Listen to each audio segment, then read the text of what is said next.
පුරුදු වෙන්නලු එක විනාඩියක් ඉවසන්ට.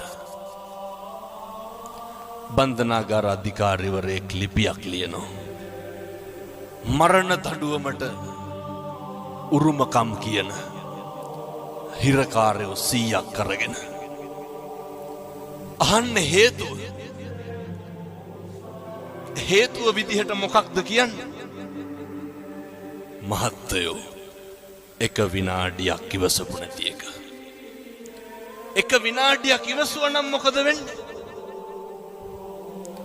පිහියෙන් අනීද? වෙඩි තියයිද? බෙල්ල කපයිද? නැහැ. අම්මේ තාත්තේ පුරුදු වෙන්න. මේ එකක්වත් අපිට ඕන විදිහට වෙන්නේ නැහැ. බුදුවරු කොහොමද පැහැදිලි කරේ? අචින්තිතම්පි භවති චින්තිතම්පි විනස්සති. මේ ලෝකේ කවදාවත් හිතන දේ වෙන්නේ නැහැ. වෙන දේ හිතා ගන්නත් බෑ. එහෙම නෙමෙයි.